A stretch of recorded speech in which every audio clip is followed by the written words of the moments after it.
तो अगले पैनल को मैं मंच पर बुलाऊंगी। जोरदार तालियां हो जाए जितेंद्र मुदलियार जी के लिए, जो कि युवा आयोग के अध्यक्ष हैं। मंच पर आइए ताकि आपसे हम चर्चा का सिलसिला आगे बढ़ा सकें। तो जितेंद्र मुदलियार जी, जो कि युवाओं के लिए कदम उठा रहे हैं, छत्तीसगढ़ में ओलंपिक का जब आयोजन होता है तो कैसे वो काम करते हैं उसकी जानकारी भी इससे हम उनके जरिए लेंगे, और कैसे वो लगातार राजनांदगांव को आगे बढ़ा रहे हैं, इमर्जिंग राजनांदगांव बना रहे हैं, ये जानने की कोशिश करेंगे जितेंद्र मुदलियार जी से। और अपने अगले गेस्ट को भी मैं मंच पर बुलाना चाहूंगी, इरफान खान जी को, जो कि स्टेट सेक्रेटरी हैं पीसीसी के। तो जोरदार तालियां हो जाए इरफान खान जी के लिए भी। और इनसे चर्चा करने के लिए मैं अपनी सहयोगी तृप्ति सोनी और रसिका पांडे को भी मंच पर बुलाना चाहूंगी, ताकि चर्चा की शुरुआत हो सके और ये हम जान सके कि कैसे काम हो रहा है। तो जोरदार तालियां हो जाए इस पैनल के लिए, और इस पैनल के जरिए हम चर्चा करेंगे कि कैसे इमर्जिंग राजनांदगांव बनाया जा रहा है। Over to you Tripti and Rasika. Thank you Kirti. और अब हमारे साथ में इमर्जिंग राजनांदगांव में ये आखिरी पैनल, जितेंद्र मुदलियार जी और इरफान खान जी हमारे साथ में है। बहुत स्वागत है आप दोनों का। Thank you. जय छत्तीसगढ़। पहला सवाल जितेंद्र जी आपसे है। युवा आयोग के अध्यक्ष हैं आप, कैसे हैं छत्तीसगढ़ के युवा? कितना जागरूक कर पाए आप? क्या क्या दे पाए उन्हें? किस रास्ते पर लेके आए? छत्तीसगढ़ के नौजवानों के लिए छत्तीसगढ़ सरकार ने बहुत काम किया है। माननीय भूपेश बघेल जी के नेतृत्व में कांग्रेस पार्टी की सरकार ने छत्तीसगढ़ के नौजवानों को मजबूत किया, चाहे रोजगार के माध्यम से हो, चाहे बेरोजगारी भत्ता के माध्यम से हो, चाहे राजीव युवा मितान क्लब के माध्यम से हो। जगह जगह राजीव युवा मितान क्लब का गठन हुआ और उन्हें आर्थिक रूप से मजबूत बनाने के लिए 1 लाख रुपए का अनुदान छत्तीसगढ़ सरकार हर वार्डों में, हर गाँव में ये इन क्लबों को, राजीव युवा मितान क्लबों को दे रही है, जिससे हमारी संस्कृति, परंपरा, स्वास्थ्य के क्षेत्र में ये हमारे नौजवान साथी काम कर रहे हैं। रोजगार की बात है तो छत्तीसगढ़ सरकार ने रोजगार देने का काम किया है लोगों को। सबसे कम बेरोजगारी दर छत्तीसगढ़ की है पूरे भारत देश में। छत्तीसगढ़ सरकार ने नौजवानों को रोजगार दिया, चाहे शिक्षकों की भर्ती हो, चाहे पुलिस विभाग में भर्ती हो, चाहे खाद्य विभाग में भर्ती हो, चाहे सीएसईबी में भर्ती हो, सभी विभागों में, चाहे उच्च शिक्षा में भर्ती हो प्रोफेसरों की, तो लगभग सभी विभागों में लोगों को रोजगार देने का काम छत्तीसगढ़ की सरकार ने किया है और वो निरंतर ये कार्य चल रहा है। साथ ही साथ बेरोजगारी भत्ता देने का जो वादा हम लोगों ने नौजवानों से किया था, उसको माननीय मुख्यमंत्री भूपेश बघेल जी ने और कांग्रेस की सरकार ने पूरा करते हुए 2500 रुपये हमारे नौजवान साथी जो बेरोजगार हैं उनको बेरोजगारी भत्ता देने का काम छत्तीसगढ़ की सरकार कर रही है। ऐसे बहुत सी जन कल्याणकारी योजना है जिसके माध्यम से हमारे नौजवान मजबूत हो रहे हैं। चाहे वो पीडब्ल्यूडी और अन्य विभागों में 20 लाख तक का जो टेंडर है वो नौजवानों को देने का निर्णय छत्तीसगढ़ सरकार ने किया है और उसमें भी हमारे नौजवानों को रोजगार मिल रहा है।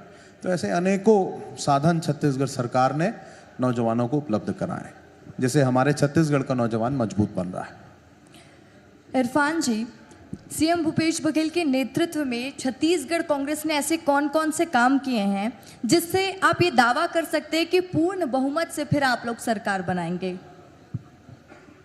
ये सवाल जनता आपको, जब आप जाएंगे जनता से बात करेंगे, जनता से मुखातिब होंगे, तो आपको इस सवाल का जवाब जनता खुद दे देगी। लेकिन क्योंकि आपने मुझसे पूछा है, हमारी सरकार छत्तीसगढ़ में पूर्ण बहुमत से आई और 17 दिसंबर 2018 के दिन, जिस दिन हमारे मुख्यमंत्री श्री भूपेश बघेल जी ने ओथ ली, मुख्यमंत्री जी का शपथ ली, उसके 2 घंटे के अंदर उन्होंने किसानों का कर्जा माफ़ किया।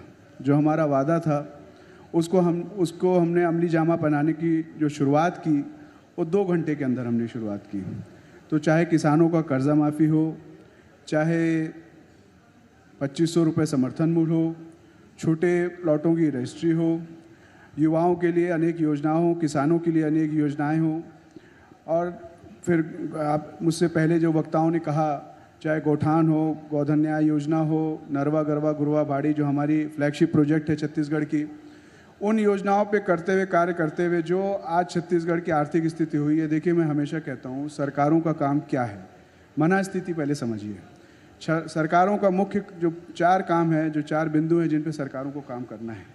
पहला कि अर्थव्यवस्था, ये सरकार का सबसे पहला दायित्व है कि चाहे वो राज्य की सरकार हो, चाहे केंद्र की सरकार हो, तो चाहे वो राष्ट्र की बात हो, चाहे राज्य की बात हो, हमको अर्थव्यवस्था को सुदृढ़ बनाना है, ऐसा बनाना है कि आने वाला भविष्य हमारे जो है वो अंधकारमय ना हो, बल्कि उनको विश्वास हो कि हम सही डायरेक्शन में जा रहे हैं, पहला। दूसरा, इंफ्रास्ट्रक्चर डेवलपमेंट, रोड, डैम्स, चाहे वो हैवी इंडस्ट्रीज़ हो, चाहे वो हर क्षेत्र में, चाहे वो इंफ्रास्ट्रक्चर डेवलपमेंट करने का काम है वो सरकारों का है। तीसरा है, जो सबसे महत्वपूर्ण है, वो है भयमुक्त समाज देना। आप दुनिया के संसाधन किसी क्षेत्र में होंगे और ऐसे हिंदुस्तान और दुनिया के अलग अन्य क्षेत्रों में आप देखेंगे जहाँ पे अच्छे अच्छे संसाधन हैं, चाहे वो नेचुरल रिसोर्सेज हैं, फॉरेस्ट रिसोर्सेज हैं, मैन पावर, सब है, लेकिन वहाँ पे भयमुक्त समाज नहीं है, तो वहाँ लोग रहना पसंद नहीं करते। तो जो सबसे बड़ा और सबसे महत्वपूर्ण काम जो एक हमारे सरकार आने के बाद हमारी सरकार ने किया, वो माननीय भूपेश बघेल जी ने किया कि वो छत्तीसगढ़ को जो एक नक्सली प्रभावित क्षेत्र के जो एक तमगा लगा हुआ था, उसको हटा के एक विकासशील और एक अग्रसर बढ़ने वाला जो प्रदेश है उस तरफ उन्होंने एक छवि बनाई। और अंतिम में जो है, आज महिला सशक्तिकरण की बात हो, चाहे वो युवाओं की बात हो, चाहे किसानों की बात हो, हर क्षेत्र में जिस तरीके के काम हो रहे हैं और सर्वहारा वर्ग को जिससे फ़ायदा हो रहा है, इसका जो प्रतिबिंब है, इसका जो आपको रिजल्ट जो है आपको आने वाले चुनाव में पता चलेगा।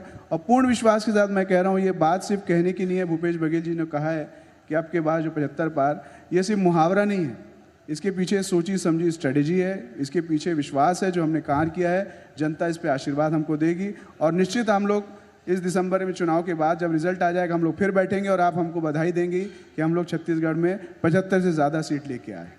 मतलब इतनी सारी कसौटी आपने गिना दी इरफान जी, सारी कसौटी पे काम हो गया है कि कुछ कसक बाकी है अभी? क्योंकि विपक्ष हर पे कुछ कुछ टीका टिप्पणी करता ही है। देखिए, विकास एक सतत प्रक्रिया है, वो एक दिन ना शुरुआत हो सकती है ना एक दिन में ख़त्म हो सकता है, एक सतत प्रक्रिया है।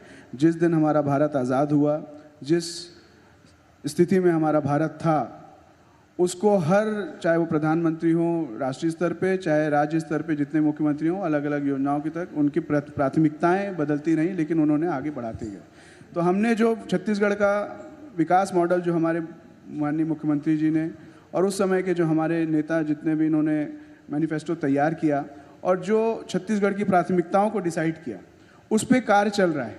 और आप मैक्सिमम जगह पे आप देखेंगे जो हमने 36 वादे पूरे किए थे, हम 62 वादे हम पूरे कर रहे हैं। ये सबसे बड़ी उपलब्धि है कि हमने 36 बोल के 25 पे या 35 पे नहीं रुके, हम 36 बोल के हमने 60 से ऊपर वादे हमने जो है योजनाएं जो है हमने लागू की। तो ये तो विकास एक सतत प्रक्रिया है, उसका रिजल्ट जो है वो नीचे से ऊपर स्तर तक हर जगह दिख रहा है। इसी के वजह से आप देखिए कि हमारी इकोनॉमी स्ट्रांग है। हमारे क्षेत्र में आप देखिए, छत्तीसगढ़ में खासकर मैं भिलाई से आता हूँ, हिंदुस्तान के हर कोने से व्यक्ति जो है भिलाई आता है, रोजगार करता है और एक ससम्मान जीवन यापन करता है। जिस छत्तीसगढ़ को हम लोग नक्सली क्षेत्र बोलते थे, आज वो पर्यटन क्षेत्र हो रहा है। राम वनगमन पथ जो यात्रा है, जो शुरुआत की है, ये अपने आप में उदाहरण है कि जो लोग सोच नहीं सकते थे वो हमने किया। यही जो चीज़ है हमारी उपलब्धि है, जिस पे हमको पूर्ण विश्वास है कि छत्तीसगढ़ की जनता हमको पुनः इस पे आशीर्वाद दे के हमको पुनः मजबूत स्थिति में वापस हम सरकार में आएंगे। जितेंद्र जी, छत्तीसगढ़ में ओलंपिक चल रहा है, जमीनी स्तर पर कैसे साकार कर रहे हैं? छत्तीसगढ़ सरकार, माननीय भूपेश बघेल जी की सरकार ने छत्तीसगढ़ी ओलंपिक की शुरुआत की। लगभग जो हमारे पारंपरिक खेल हैं उनको इसमें शामिल किया गया। और जब हम लोग इन खेलों में शामिल होने जाते हैं तो लगभग गाँवों में और लगभग वार्डों में इसकी जवाबदारी राजीव युवा मितान क्लब को दी गई है और उनके साथी बड़ी ऊर्जा के साथ इस आयोजन को कराने में लगे हैं। और जब हम जाते हैं तो हम लोग ये महसूस करते हैं कि एक छोटा सा बच्चा और एक जो हमारे समाज के जो वरिष्ठ और बुजुर्ग लोग हैं, उनके चेहरे में जो हंसी है, वो उनके चेहरे में जो खुशी है, जो हमारी माताओं के चेहरे में खुशी, जो हमारी बहनों के चेहरे में खुशी है, वो खुशी छत्तीसगढ़िया ओलंपिक के माध्यम से माननीय भूपेश बघेल जी ने उनके चेहरे में दी है। और छत्तीसगढ़िया ओलंपिक की पहचान आज पूरे विश्व में हो गई। जगह जगह के खिलाड़ी इसमें शामिल हो रहे हैं, पूरे प्रदेश के खिलाड़ी शामिल होते हैं। जब इसका समापन और उद्घाटन में हम लोग जाते हैं तो सभी संभाग के खिलाड़ी बड़ी ऊर्जा के साथ, बड़े उत्साह के साथ इस योजना में शामिल होते हैं और अपना प्रदर्शन कर अपना बेस्ट देते हैं। और इससे एक तो खेल को बढ़ावा, साथ ही साथ जो छत्तीसगढ़ सरकार की मंशा है कि हम अपनी संस्कृति परंपरा को आगे बढ़ाएं, और उसी क्रम में जो हमारे पारंपरिक खेल हैं जो कहीं ना कहीं विलोपित होते जा रहे थे पिछले कई वर्षों से, 15-20 वर्षों से, जो छत्तीसगढ़ की परंपरा है, जैसे गेड़ी चढ़ना, भौरा बाटी, गिल्ली डंडा, रस्सी कसा, तो ये कहीं ना कहीं धूमिल होते जा रही थी, विलोपित होते जा रही थी। उसको पुनः स्थापित अगर इस प्रदेश में किसी ने किया है तो वो हमारे यशस्वी मुख्यमंत्री माननीय भूपेश बघेल जी ने किया है। अच्छा, इसकी फंक्शनिंग कैसे होती? क्योंकि राजीव युवा मितान क्लब ये एक्टिव है पूरे प्रदेश में, फंक्शनिंग कैसे करते हैं? हम देखते हैं जब 60 साल की बुजुर्ग महिला गेड़ी चढ़ती है, बोरा दौड़ती है, चम्मच में नींबू लेके दौड़ती है, तो फंक्शनिंग कैसे होती है कि लोकल जो यूथ हैं वो घर से लेकर आते हैं? लोगों, इसमें यह होता है कि गांव और शहरों में पहले इसका ग्राम स्तर पे आयोजन होता है, वार्ड स्तर पे होता है, फिर ये जोन स्तर पे आता है, जोन से फिर ब्लॉक में आता है, ब्लॉक से फिर जिले में आयोजन होता है, और जिले के आयोजन के बाद ये संभाग में इसका आयोजन होता है। फिर संभाग में जो लोग क्वालिफाई करते हैं वो इसको प्रदेश में खेलते हैं। तो क्रमबद्ध तरीके से इसका आयोजन होता है, और लगभग पंचायतों में, वार्डों में जब इस आयोजन की घोषणा हमारे युवा मितान क्लब के साथी करते हैं तो इसमें बढ़ चढ़ कर नौजवान, हमारे सियान, हमारी माताएं, हमारी बहनें, हमारे बच्चे इसमें बढ़ चढ़ कर हिस्सा लेते हैं। और इसमें उम्र की कोई सीमा नहीं है, इसमें हर उम्र के व्यक्ति को जब आप मैदान में देखेंगे तो उसके चेहरे पे एक खुशी रहेगी, उसके चेहरे पे एक उत्साह रहेगा, उसके चेहरे पे एक ललक रहेगी जीतने को लेकर। मतलब और ना उम्र की सीमा, ना खेल का कोई बंधन। हाँ, ना उम्र की सीमा और ना खेल का बंधन। ये अगर किसी ने छत्तीसगढ़ प्रदेश में किया है तो हमारे यशस्वी मुख्यमंत्री माननीय भूपेश बघेल जी ने किया। नौजवानों को लेकर अभी rural industrial park, urban industrial park की भी स्थापना की जा रही है, जिसमें जो गौठानों में बड़ी संख्या में हमारे नौजवान साथियों को कैसे उद्यमी बनाया जाए, कैसे उनको बिजनेस से जोड़ा जाए, कैसे उनको सारी फैसिलिटीज़ एक जगह में दी जाए, ये छत्तीसगढ़ सरकार की योजना है। और इसी के तहत रीपा में और रूरल इंडस्ट्रियल पार्क और अर्बन इंडस्ट्रियल पार्क में ऐसे सेटअप और इंफ्रास्ट्रक्चर बनाए जा रहे हैं जिससे छत्तीसगढ़ का जो हमारा नौजवान है वो वहाँ पर रोजगार के साधन जुटा सके, वहाँ पर अपना व्यापार चालू कर सके। पहले क्या होता था कि एक छोटा सा उद्योग डालने के लिए उसको बड़ा संघर्ष करना पड़ता था, पहले ज़मीन लो, फिर बाउंड्री कराओ, फिर इलेक्ट्रिसिटी, देन पानी। तो ये सारी व्यवस्था जब उसको एक जगह मिल रही है तो उसको उद्योग डालने में, छोटे छोटे इंडस्ट्रीज डालने में उनको दिक्कत नहीं हो रही है। और एक ये बड़ा प्लेटफॉर्म छत्तीसगढ़ की सरकार हमारे नौजवानों को दे रही है। क्या बात है। इरफान जी, आपसे सवाल रहेगा, भाजपा लगातार कहती है कि 70 साल में कांग्रेस क्या करी, वहीं अगर जब बात होती है छत्तीसगढ़ की तो 5 साल में भ्रष्टाचार का आरोप भाजपा लगाती है और कहती है कि फर्जीवाड़ा हुआ है, ईडी भेज दिए जाते हैं। तो इस पर आपकी मत क्या है? देखिए, आपका सवाल 2 भागों में है। एक 70 साल में क्या किया और अभी हमारी जो सरकार है 5 साल में हमने जो विपूर्ण होने आ रहा है तो उस पर हम क्या कर रहे हैं और क्या करने वाले हैं। देखिए, जब ये सवाल उठता है कि 70 साल में कांग्रेस ने क्या किया, तो मैं ये हर बार कहता हूँ, कई अनेक मंचों पे मैंने कहा है कि ये सवाल जो है कांग्रेसियों से नहीं पूछना चाहिए। ये सवाल अपने घर के बुज़ुर्ग जो हमारे दादा दादी हैं, नाना नानी हैं, उनसे पूछना चाहिए कि जब वो छोटे थे तो उनके क्षेत्र में कितनी प्राथमिक शालाएँ थीं, कितने स्वास्थ्य केंद्र थे, कितनी सड़कें थीं, कितनी बिजली थी, कितना इंफ्रास्ट्रक्चर डेवलपमेंट था। तो जब आप उनसे पूछेंगे ना तो आपको जवाब मिल जाएगा कि छत्तीसगढ़ में नहीं, हिंदुस्तान में 70 साल में कांग्रेस ने क्या क्या किया। तो जब ये सवाल जब होता है तो हम छत्तीसगढ़, मतलब हम कांग्रेसियों को जो है ना, गुस्सा नहीं आता, बुरा लगता है। और बुरा कैसा लगता है मैं बताता हूँ आपको। जब बड़े होते हैं बच्चे और अपने माँ बाप से पूछते हैं आपने हमारे लिए क्या किया, तो माँ बाप कुछ नहीं कहते हैं, खामोशी से देखते रह जाते हैं। उनके सामने पूरा नज़ारा घूम जाता है कि तुम्हें रात रात भर सुलाने की कोशिश की, तुम्हारी बीमारी में हमने रात रात भर जागा, अपने हलक का निवाला तुमको खिलाया, तुम्हारी ख्वाहिशें पूरी करने के लिए अपनी ख्वाहिशों को दबाया। सब करने के बाद आज तुम पूछते हो हमसे तुमने हमारे लिए क्या किया। तो वो पीड़ा आज कांग्रेस को होती है। एक सशक्त राज्य, सिर्फ भारत को आज़ाद कराने की बात नहीं है, आज़ादी के बाद भारत को एक सशक्त राज्य बनाने में जो कांग्रेस का योगदान है, उतना देखने के बाद आज की व्हाट्सएप यूनिवर्सिटी से पढ़ने के बाद युवा और लोग पूछते हैं कि छत्तीसगढ़ कांग्रेस ने 70 साल में क्या किया। तो ये जवाब हमारे लिए नहीं है, हमारे घर के बुज़ुर्गों को देना है, वो बताएंगे कि कांग्रेस ने क्या क्या किया और आज हम कहाँ पे हैं। आज जो टेक्नोलॉजी का इस्तेमाल हो रहा है, जिस टेक्नोलॉजी को यूज़ करके लोग अब्यूज़ कर रहे हैं, लोग कांग्रेस को डिफेम कर रहे हैं, उनकी बुराइयाँ कर रहे हैं, वो टेक्नोलॉजी लाने वाले भी कांग्रेस ही है। ये एक भाग हो गया। दूसरा, आपने कहा कि 5 साल में ऐसा क्या किया, क्या सवाल था आपका? कि 5 साल को लेकर भाजपा लगातार आरोप लगाती है कि छत्तीसगढ़ में भ्रष्टाचार बढ़ा है, नक्सलवाद को लेकर भी कहती है नक्सलवाद बढ़ा है यहाँ पर। अच्छा, एक कहावत आपने सुनी होगी, छन्नी बोले सुई से तेरे पेट में छेद। मतलब जिस भारतीय जनता पार्टी के राज में झीरम जैसे दुर्दांत हत्याकांड हो गया, हत्याकांड ही बोलूँगा मैं, कि जानबूझ के प्लान करके, जानबूझ के सिक्योरिटी हटा के हमारे शीर्ष नेतृत्व के जो बलिदान ले लिया गया, जिस छत्तीसगढ़ सरकार के वक्त में 70 हमारे जो जवान शहीद हो रहे थे छत्तीसगढ़ में, आज हमारी 5 साल की सरकार में आप बताइए कितनी नक्सल घटनाएं हुई हैं। आप देख रही हैं लगातार कि ईडी, आईटी, ये सारी चीज़ों को इन लोग आगे कर रहे हैं ना। क्यों कर रहे हैं? क्योंकि घबराए हुए हैं। अच्छा, पूरे कर्नाटक चुनाव में आपने देखिए कि 67 लोगों के घरों में ईडी के छापे पड़े और सारे के सारे कांग्रेसी थे। तो क्या हम ये मान के चलें कि सिर्फ कांग्रेस के लोग ही जो है गलत कर रहे हैं और बीजेपी वाले कुछ गलत नहीं कर रहे? ये अपने आप में बता रहा है कि दुर्भावनापूर्ण ये तरीके से काम हो रहा है। उनको मालूम है कि ये जब मैं हमेशा कहता हूँ, जो 2 बॉक्सर लड़ते हैं ना, जब एक हारने लग जाता है, उसको समझ में आ जाता है वो नहीं जीत सकता, तो बिलो द बेल्ट मारता है। This is hitting below the belt. ये जो बीजेपी कर रही है, जो भारतीय जनता पार्टी केंद्र की जो सरकार कर रही है, जो उनको आता है, वो षड्यंत्र से उपजे लोग हैं, जीवन भर षड्यंत्र करेंगे। तो जो अमित शाह और मोदी कर रहे हैं वो यही कर रहे हैं। वो सही तरीके से तो ऊपर तक आए नहीं है, जिस तरीके से आए उसी तरीके को अपना के वो अपने विपक्ष को डिफेम और गिराना चाहते हैं। वो करते रह जाएंगे, उनकी सारी योजनाएं, उनकी प्लानिंग, प्लॉटिंग सब फेल हो जाएगी। जब जनता आशीर्वाद देती है ना, तो अच्छे अच्छे तानाशाहों को उखाड़ के फेंक देती है। तो हमको पूरा विश्वास है कि हमारे जो काम है छत्तीसगढ़ की जनता के लिए, इस राष्ट्र के लिए समर्पित हैं, और हमको इसका आशीर्वाद फिर मैंने कहता हूँ कि आने वाले चुनाव में आपको दिखेगा। अच्छा, आपने झीरम का जिक्र किया, और जितेंद्र जी, झीरम का जब जिक्र होता है तो मैं समझती हूँ कि आपको पिताजी की याद ज़रूर आ जाती होगी। मैं ये समझना चाहती हूँ आपसे कि वो जब घटना थी तो उस वक्त आप कहाँ थे? उस वक्त आपको परिवार और किस तरीके से खबर मिली? दूसरी बात ये कि आज 10 साल से ज़्यादा का वक्त हो रहा है, 10 साल, लगभग 1 दशक। क्या न्याय मिला आपको और आपने क्या किया? क्योंकि आप भी थाने गए थे, आपकी रिपोर्ट पे SIT गठित हुई थी, क्या हुआ है अभी तक? झीरम की घटना पूरे छत्तीसगढ़ कांग्रेस परिवार के साथ साथ मेरे परिवार के लिए भी बहुत दुखद घटना थी।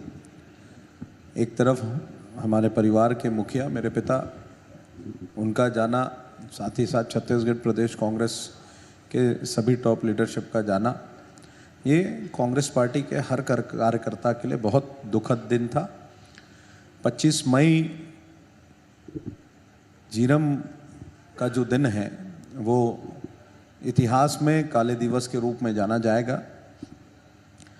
झीरम की जांच को लेकर हम लोगों ने एक जगदलपुर में FIR कराई, क्योंकि NIA जब इसकी जांच कर रही थी तो NIA ने पीड़ित पक्ष से कभी बात नहीं की, और बिना बात किए, बिना जानकारी जुटाए, बिना तथ्यों को जुटाए उसमें एक क्लोजर रिपोर्ट NIA ने डाल दिया था। तो हम लोगों की मांग थी कि इसमें जांच की जाए, और 2 पक्षों में इसमें एक जांच होनी चाहिए। एक तो जो नक्सली घटना हुई है उसकी जांच करे NIA, साथ ही साथ इसमें जो कॉन्स्पिरेंसी है, जो हम लोग कह रहे हैं कि षड्यंत्र हुआ है, उसकी जांच को लेकर हम लोग मांग कर रहे हैं। और निरंतर पूरे जो पीड़ित परिवार है, पूरा कांग्रेस परिवार है, वो इसकी मांग कर रहा है। एक, हम लोगों को न्याय की उम्मीद जागी।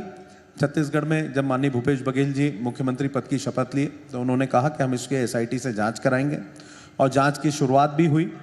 पर जैसे ही जांच की शुरुआत हुई तो NIA ने इसमें एक स्टे लगाया जगदलपुर हाई कोर्ट में, जगदलपुर कोर्ट में। जब जगदलपुर कोर्ट से NIA को स्टे नहीं मिला तो ये हाई कोर्ट गए। हाई कोर्ट में बहुत दिन तक हम लोगों के इसको लेकर एक लड़ाई, NIA से हाई कोर्ट में हम लोगों ने लड़ाई लड़ी, और उसके बाद जब हाई कोर्ट में हम लोग जीते तो उसके बाद ये सुप्रीम कोर्ट गए।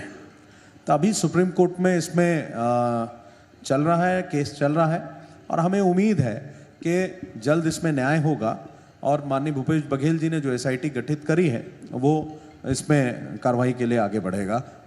ठीक। इरफान जी, संगठन और सत्ता दोनों का तालमेल दिख रहा है। संगठन की अगर मैं बात करूं तो बीते दिन कांग्रेस पार्टी में एक बड़ा बदलाव देखने को मिला जब यहाँ पे राष्ट्रीय अधिवेशन हुआ।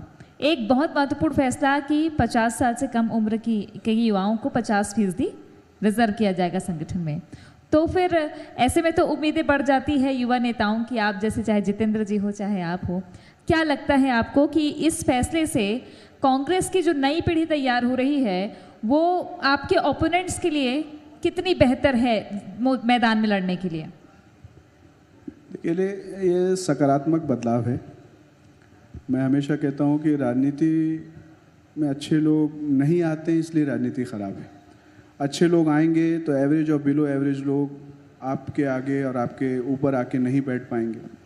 तो पढ़े लिखे युवाओं को, पढ़े लिखे जिनकी राजनीतिक चेतना अच्छी है, जिन्होंने संघर्ष किया है, जो चीज़ों को समझते हैं, जिनके अंदर संवेदनशीलता है, ऐसे लोगों को आगे आना चाहिए। और ये फैसला अपने आप में बड़ा फैसला है कि देखिए, आप जिस हिंदुस्तान में 60% लोग जो हैं युवा हैं, एक युवा राष्ट्र हम कहलाता है, हम अपने आप को कहते हैं, ऐसे राष्ट्र में अगर युवाओं का प्रतिनिधित्व बढ़ेगा तो निश्चित ही मैं ये मान के चलता हूँ कि आने वाले समय में, भविष्य में जो रिप्रेजेंटेशन आएगा वो बहुत ही निचले स्तर से ऊपर आने वाला जो एक रिप्रेजेंटेशन होगा, जो सही दिशा में हमारे राष्ट्र को, हमारे समाज को, हमारे देश को ले जाने की क्षमता रखता होगा। तो हर समाज में जहाँ पे युवा एक्टिव हैं, जहाँ महिलाएं एक्टिव हैं, जहाँ पे दलित शोषित वर्ग जो है एक्टिव हैं, उनको सम्मान मिल रहा है, उनको प्रतिनिधित्व मिल रहा है, वो समाज, वो क्षेत्र हमेशा जो है सफल होगा। मुझे लगता है, ये मेरा विश्वास है। और यही कांग्रेस पार्टी का जो एजेंडा है, जिस तरीके से बात हुई राष्ट्रीय अधिवेशन में, तो अगर इससे, इस योजना, इस सोच के तहत अगर नए युवाओं को सम्मान मिलता है, उनको जगह मिलती है, तो ये तो अच्छी बात है कि युवा प्रदेश में युवाओं को सम्मान मिलेगा, उनको स्थान मिलेगा। छत्तीसगढ़ एक युवा स्टेट है, तो यहाँ पे ऐसे अवसर मिलेंगे तो निश्चित है ये कांग्रेस पार्टी की एक अच्छी पहल है। जितेंद्र जी, राजनांदगांव से आपने दावेदारी पेश की है। ये पूर्व सीएम रमन सिंह की सीट है, क्या देखते हैं यहाँ पर आप? राजनांदगांव की जनता डॉक्टर रमन सिंह को ढूंढ रही है। पिछले 4.25 साल में उन्होंने राजनांदगांव के साथ सौतेला व्यवहार किया है। पिछले 5 साल में उनकी भूमिका विधायक के रूप में बहुत कमज़ोर रही है। विकास को लेकर उन्होंने कोई कार्य नहीं किया है। आप राजनांदगांव में विधायक के प्रयास से कोई विकास कार्य हुआ आप नहीं देख पाएंगे। साथ ही साथ उनका यहाँ नहीं रहना, आना जाना, 2 घंटे के लिए आना चले जाना, इससे जनता अपने आप को ठगा महसूस कर रही है। छत्तीसगढ़ सरकार की जन कल्याणकारी योजना, भूपेश बघेल जी की योजनाओं का धरातल में लागू होना, ये एक बड़ा ग्राउंड है जिससे राजनांदगांव में कांग्रेस पार्टी की इस चुनाव में जीत सुनिश्चित है। चाहे कांग्रेस पार्टी किसी भी प्रत्याशी तय करे, वो यहाँ से चुनाव जीतेगा, ये मैं आपको इस मंच से एश्योर कर देता हूँ। मतलब दावेदारों की संख्या चाहे जितनी भी हो, हेल्दी कंपटीशन है। हाँ? नहीं, हैवी कंपटीशन नहीं। देखिए, हेल्दी कंपटीशन, इसमें देखिए, कांग्रेस पार्टी एक ऐसी पार्टी है जिसमें बूथ स्तर के कार्यकर्ता से लेकर पार्टी के नेताओं को आवेदन के माध्यम से अपनी दावेदारी प्रस्तुत करने का अधिकार है।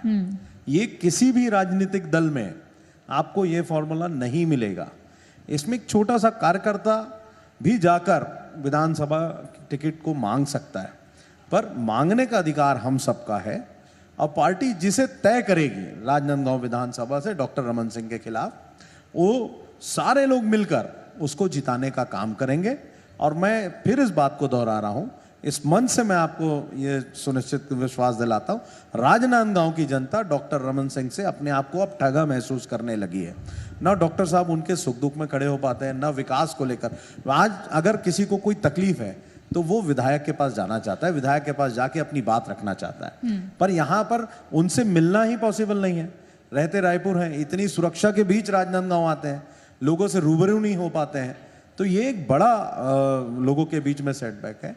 कि हम अपने विधायक से नहीं मिल पाते हैं, विधायक के पास नहीं जा पाते हैं, बात नहीं कर पाते हैं। ठीक। और जो कांग्रेस के हमारे नेता हैं उनकी सक्रियता, माननीय मुख्यमंत्री जी की योजना, ये हम लोगों को इस चुनाव में विजयश्री दिलाएगी 200%। ठीक। इरफान जी, एक सीट और है दुर्ग संभाग में, वैशाली नगर। दावेदारी आपने भी की है, वैशाली नगर अभी ही वैकेंट हुई। क्या देखते हैं आप कि दुर्ग जो कांग्रेस का दुर्ग है, जिसे भेद पाना एक तरीके से बीजेपी के लिए मुश्किल साबित होता रहा है, आपको क्या लगता है कि अगर संगठन में ये फैसले हुए हैं कि चुनावी मैदान में युवाओं को मौका दिया जाएगा, आप अपनी दावेदारी किस दमखम के साथ रख रहे हैं? दमखम के साथ करेंगे नहीं, मैं तो कर चुका हूँ। तो दमखम की बात नहीं है, ये तो सतत मैंने कहा ना, एक जब आप सार्वजनिक जीवन में रहते हैं तो लगातार आप लोगों के लिए काम करते रहते हैं। संगठन में भी मैं लगातार काम करता रहा। 2014 से मैं लगातार पदों पे रहा, पहले ज़िला महासचिव रहा, 2017 से पीसीसी डेलीगेट बना, 2018 से मैं अभी तक प्रदेश सचिव हूँ, फिर 2022 में फिर पीसीसी डेलीगेट रिपीट हुआ। तो 2000 कॉन्स्टेंट ही एक संगठन में काम करने का मेरा अनुभव है। साथ में एक बहुत सुंदर एक कोइंसिडेंस मैं अपने साथ कहूँगा कि जिन लोगों को छत्तीसगढ़ की जनता देखती है, जो शीर्ष नेतृत्व को देखती है, उन सारे शीर्ष नेतृत्व के साथ काम करने का मुझे अवसर प्राप्त हुआ। पहले मैं अपने आप कई बार सौभाग्यशाली मानता हूँ कि, और हमारे राजनांदगांव के भी सांसद रहे माननीय स्वर्गीय मोतीलाल वोरा जी, तो उनके ही जन्मदिन के दिन मैंने अपने कांग्रेस की सदस्यता ग्रहण की। उनके पद चिन्हों पर चलते हुए उनके जैसे एक विराट व्यक्तित्व, जिनको हम लोगों ने बहुत नज़दीक से देखा कि बड़े से बड़े पदों पे आने के बाद, राष्ट्रीय पटल पे और राष्ट्रीय स्तर पे इतना बड़ा नाम बनाने के बाद भी वो व्यक्ति इतने सरल थे, इतने लोगों के साथ विनम्र थे। ऐसी ही राजनीति, ऐसी ही जनसेवा मैं उनके देख के प्रेरित होता हूँ और ऐसा करना चाहता हूँ। फिर हमारे मुख्यमंत्री भूपेश बघेल जी, जो उस समय मेरे प्रदेश अध्यक्ष थे, उनकी ही बॉडी में मैं पहली बार प्रदेश सचिव बना। और कई बार मैं ये बात कहता हूँ कि मुख्यमंत्री भूपेश बघेल जी जितना बड़ा योद्धा राजनीति में आपको नहीं मिलेगा। मैं कई बार मजाक में कहता हूँ कि उनके पास बाली योग है, कोई उनको सामने से नहीं हरा सकता। जितने तेज़ बॉलिंग होगी उतनी तेज़ वो बैटिंग करते हैं। तो मेरा सौभाग्य रहा कि मैं उनके साथ काम किया। उस वक्त के छत्तीसगढ़ के एकमात्र सांसद थे माननीय तामदत्त साहू जी। उनके लिए प्रख्यात है कि इतना सरलता से वो लोगों से मिलते हैं। 40 साल पहले भी जो उनके साथ पंच रहा है, वो फ़ोन करता है कि मेरा बोरिंग का हैंडल टूट गया है, तो मजा हंसते हैं, बोलते हैं मैं भिजवा रहा हूँ व्यक्ति को, ई को बोल रहा हूँ। तो इस तरीके की हमारे को माहौल मिला। चाहे चरणदास महंत जी हों, उनके साथ मैंने काम किया। एक कबीरपंथी सोच विचारधारा वाले व्यक्ति जो हमेशा ये कहते हैं, ना काहूँ से दोस्ती ना काहूँ से बैर, कबीरा खड़ा बाजार में मांगे सबकी खैर। तो माफ़ करना कैसे होता है, कैसे संयम रखना होता है, ये सारे चीज़ नेतृत्व से सीखने के बाद मुझे ये महसूस होता है मुझे कि राजनीतिक जो बोलना चाहिए मेच्योरिटी है, पिछले 14 साल के संघर्ष के बाद इतनी आ गई है कि मुझे अब ऐसा लगता है कि मैं एक अच्छा रिप्रेजेंटेशन अपने क्षेत्र का कर सकता हूं। और सर समाज से मुझे जो आशीर्वाद और स्नेह प्राप्त होता है, तो अगर छत्तीसगढ़ की जो मेरी सरकार है, मेरे नेता हैं, अगर वो मुझे अवसर देते हैं तो मुझे पूर्ण विश्वास है कि ये जो अभी तो ये देखा जा रहा है कि जहाँ जहाँ संकल्प शिविर हो रहे हैं, वहाँ जितने दावेदार हैं सबको मंच पर जगह। अब देखना है कि मैदान में किसे जगह मिलती है। ऑल द बेस्ट आप दोनों को। बहुत शुक्रिया हमारे साथ जुड़ने के लिए। आप मंच पर बने रहिएगा। Over to you Kirti. Thank you so much. तो इस पैनल के जरिए हमने जानने की कोशिश की है कि आने वाले वक्त में किस तरह से काम किया जाएगा और किस तरह से काम किया जा चुका है। अब वक्त हो चुका है इस पैनल को सम्मानित करने के लिए, तो जोरदार तालियां हो जाए एक बार फिर से इस पैनल के लिए। और मैं जी मध्य प्रदेश छत्तीसगढ़ के एडिटर मोहित सिन्हा जी को मंच पर आमंत्रित करूंगी ताकि वो इस पैनल को सम्मानित कर सके। तो तालियों का सिलसिला लगातार जारी रहना चाहिए। जितेंद्र मुदलियार जी, जो कि युवा आयोग के अध्यक्ष हैं, तालियां इनके लिए बजनी चाहिए। इरफान खान जी, जो कि स्टेट सेक्रेटरी हैं पीसीसी के, इनके लिए भी जोरदार तालियां होनी चाहिए। तो आज इमर्जिंग राजनांदगांव के जरिए हमने अलग अलग क्षेत्र में किस तरह से काम किया जा रहा है ये जानने की कोशिश की है। चाहे वो कला हो, संगीत हो, चुनाव को लेकर के क्या तैयारी है सरकार की, ये जानने की कोशिश भी आज हमने इस मंच के जरिए की है। और राजनांदगांव को कैसे आगे बढ़ाया जा रहा है, कैसे राजनांदगांव लगातार विकास के पथ पर अग्रसर है, ये जानने का प्रयास भी आज हमने किया है। कैसे महिलाओं को सशक्त किया जा रहा है, कैसे पढ़ाई को लेकर के सरकार लगातार काम कर रही है, ये जानने का प्रयास भी आज हमने इमर्जिंग राजनांदगांव के जरिए किया है।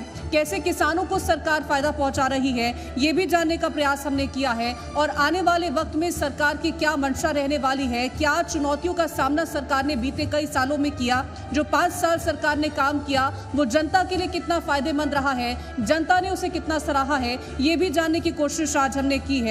तो सरकार लगातार काम कर रही है और सरकार के जो काम है उसे जानने की कोशिश हम करते हैं इस मंच के जरिए। और लगातार जी मध्य प्रदेश छत्तीसगढ़ ऐसे कार्यक्रमों का आयोजन करता है जो जनता के सरोकार से जुड़े हुए हैं और इसी तरह से पेशकश हम आगे भी आपके सामने लाते रहेंगे। फिलहाल खबरों की और भी अपडेट्स के लिए आप देखते रहें जी मध्य प्रदेश छत्तीसगढ़। नमस्कार।